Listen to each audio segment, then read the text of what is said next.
Welcome to episode one of Soul Online. Thank you so much for joining me here. I would have hoped that you would have taken a look at my introduction video. So, if you're here for episode one, it's because it resonates, right? Uh, let's dive in. So, what a spiritual awakening is? What I can say, right? A spiritual awakening is a realization that you aren't living a fulfilled life. You aren't feeling happy, ecstatic about your days. It's more of just going through the motions, and then at that point, where we call that a realization that there's a space between who you feel you could be and who you currently are, right? So while experiencing that, what I can say for me, I sat there. So it's one day, and it was progressive. But what I'm going to give you is the main event, right? Sitting there, and all of these thoughts started coming, experiences started coming. I'm like, why am I feeling so heavy? Is this all there is to life? You know, um, I'm doing the same things over and over and over. The results aren't changing, working the same job, doing the same things, whether it's routine, and it doesn't feel fulfilling, and I at that point I could have compared it to just the lightness I would feel as in the early stages of being a child. That lightness, that curiosity about the world, that power, that fire in me, knowing that I can do and be anything that I wanted to do and be. So it is that moment when you realize that, hey, I don't feel fulfilled. I'm not satisfied with what's happening in my life, where I'm at in my life right now. And you sit with it. And for some, they are unfortunately stuck in that first stage. And the reason why you're stuck in that first stage is because ego tends to say, this is what we have and it's going to get better, because ego is trying to keep that identity intact. Because if you work this job, you're in this relationship, you have all of these things and situations pre-set up, so you just move in and out of all of them every single day, matrix like, robot like. After a while, that becomes a drag. It becomes predictable. And as a result, we as humans, as souls on this planet, incarnated here on this planet, we came here to live. We came here to have fun. We came here to experience. We came here to evolve. And if you're doing the same thing over and over and over, and you're not feeling as if you're growing, you're not feeling as if you are being challenged to the point where you're ecstatic about this challenge and want more, then obviously it isn't a life of fulfillment. So that's that first stage where you feel this void between who you currently are and the person you are aspiring to be, or the person you know you can be. And between the person you are now and the person you know you have the potential to be is a bunch of, junk and trauma and limiting beliefs and projections of other people and their situations that you have taken on as your own. So persons is going to get stuck a lot of times in that cycle only because the patterns that they have adapted to supports the systematic run-ins of this matrix, right? And when a matrix just simply means it is a continuous way, a simple, same, similar way of doing something over and over and over. You're being told what to do, how to do it, and not think for yourself and not leave that box of obligations, that box of priorities, that box of fear, that box of scarcity, that box of things that doesn't even serve you, and you feel, oh, I have to deal with it. This is how it is. This is how it is. So that's why a lot of people get stuck there, because a lot of the beliefs we have, is not supporting jumping out of that box.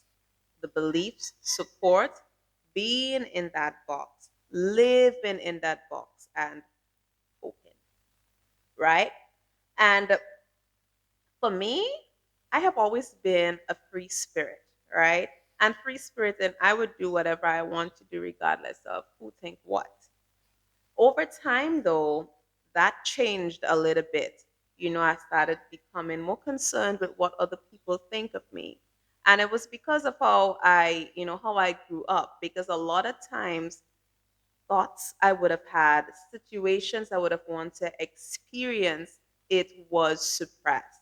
Growing up in the church, I grew up as a Seventh-day Adventist. So, I was going to church on Saturday. Friday evening, you're cut off until Saturday evening. And to me, it was just so strict. And it didn't feel like me. It didn't resonate with me. It never did. Right? Just the whole being in this strict way on this one day. And I'm like, if God is love and God is everywhere and we are love, why it is we need this one day where we forget everything and hold ourselves in this constricted way for somebody that we don't see or we can't see, right? And as I said, this can be very uncomfortable for some.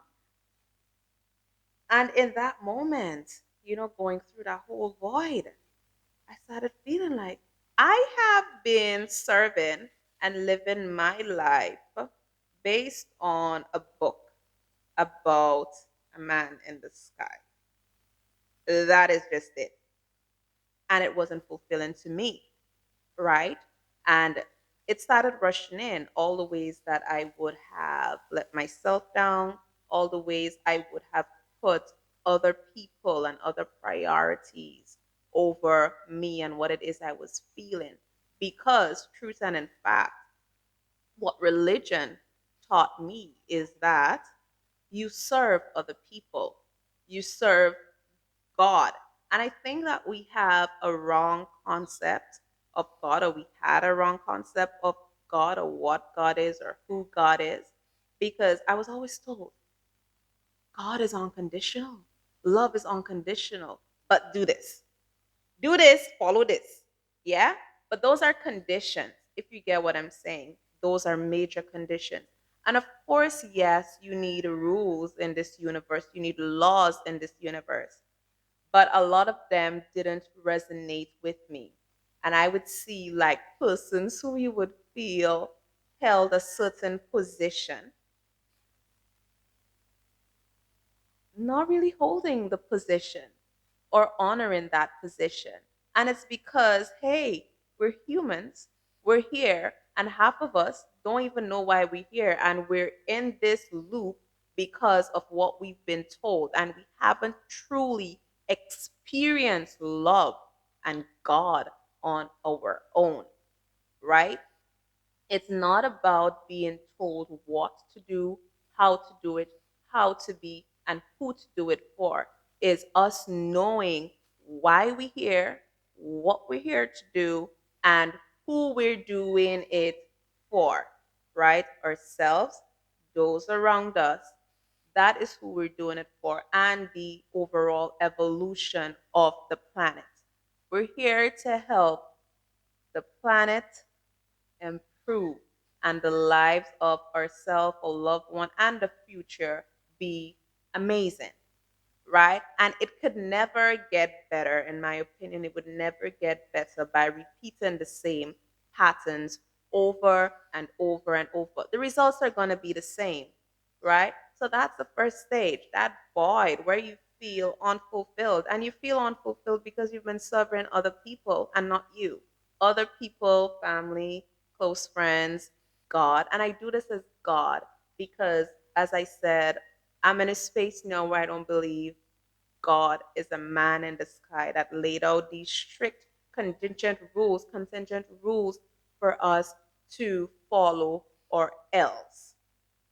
I mean, if you were to think about it too, right? Because this is me documenting my first official interaction with a spiritual awakening and my spirit guides. So this is me sent like, no, but God say this and God say that.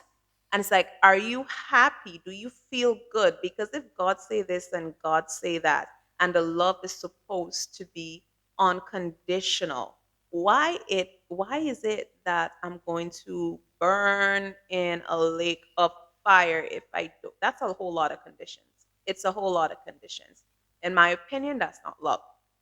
It isn't love, right? So that was like the first step for me, accepting that, hey, I am in a position to really take the reins into my hands with guidance from the divine to execute, on my journey, as opposed to leaving everything to God to figure it out. And I am just hoping and praying and begging for a better life. It's not going to work like that. At some point, we have to check in on ourselves and see how we've been betraying ourselves. Where have we been settling when we could have asked for more or soar higher? Right? It's our responsibility. So that first stage can go on for as long as a few weeks to a few months to a few years based on the work that you have to do and based on the backlash of your ego, the response of your ego, because over time that ego is developed to protect you and to maintain that identity that you were handed, right? And you were handed an identity from birth. You're born in the hospital, they gave you a name, you're in a particular country, so you got a nationality, you got a race, you got characteristics before you could even talk. Oh, he go be like this, she go be like that, she take that from who, she take this from. And all of these things are projected onto you. And growing as you mature and you grow up, the projections they get even more. And before you know it, like who you felt that you were is a distant memory, because you weren't allowed that space to tap into your soul's essence and let that manifest in your family life because you were always told, no, don't do that now, or you were around angry adults, angry guardians, people who didn't even know themselves, much less to allow you to grow into yourself. But that's the beauty, I think, of being an adult. And I see memes all the time where people say, oh, the adulting, not adulting, or something like that.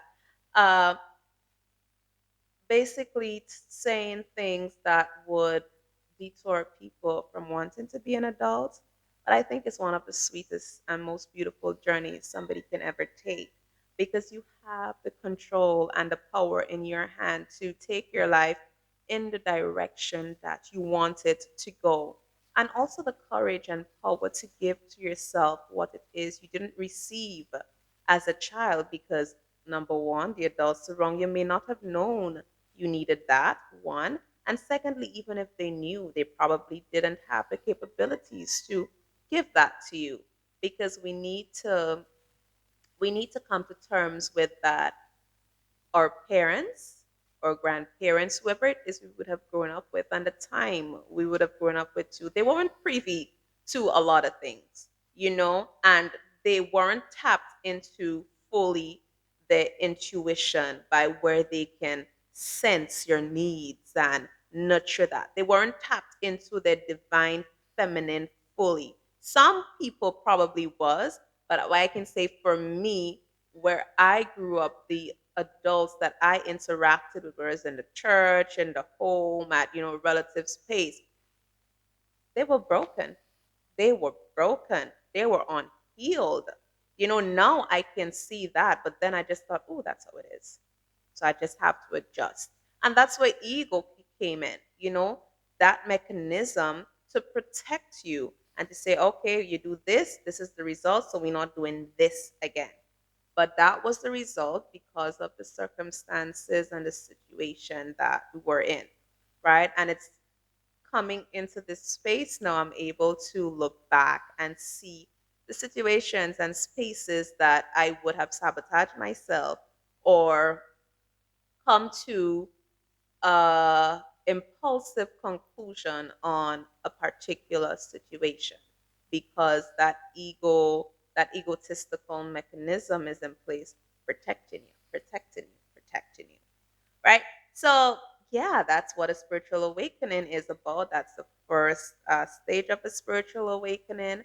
And before I close this, I just want to say that I want you, right, before the second episode uploads, I want you to take the time because I am giving you an assignment after each episode because I said I want to guide and help you on your journey because it's what I'm here for.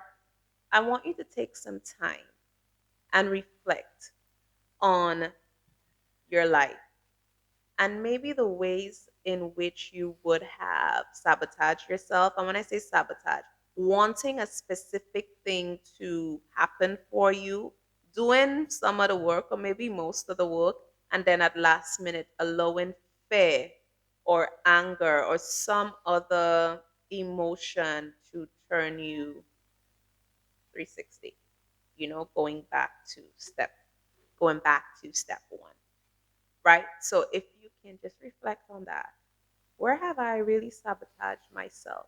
Where could I be doing way better than I am now?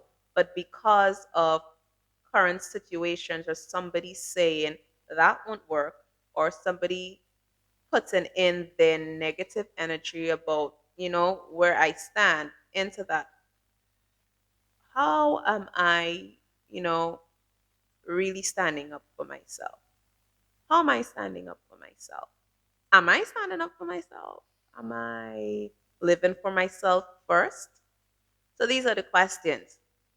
How am I sabotaging myself to go through as many experiences as you can? And they would come because as soon as you ask it, your subconscious ready to drop it on you. Right?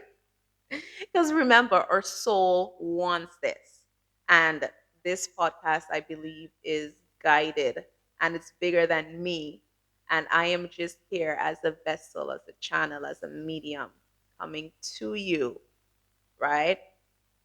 So, yeah, how am I sabotaging myself? One. Two, what can I be doing right now instead of what I'm doing that would bring me peace, joy, and fulfillment?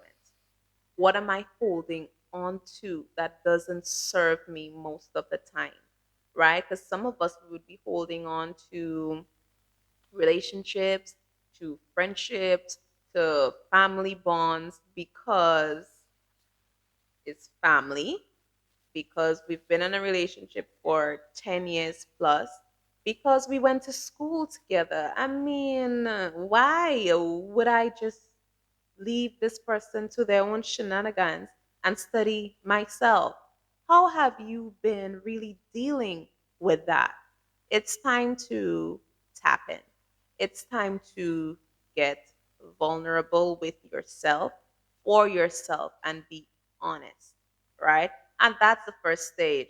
So we're going to be diving into the second stage on the next episode. But if you're on the ball for this healing journey, you need to ask yourself these questions and write down the responses. And it would flow, and sometimes it doesn't, but take a nap on it and wake back up and be honest with yourself. How are you sabotaging yourself? I mean, how are you limiting your capabilities in this present moment? Because we all know you deserve so much and you're worthy of it. You're worthy of so much. And you have the potential, the capabilities within to initiate with guidance from the divine, to initiate guidance from the divine, and it happens. Love you guys.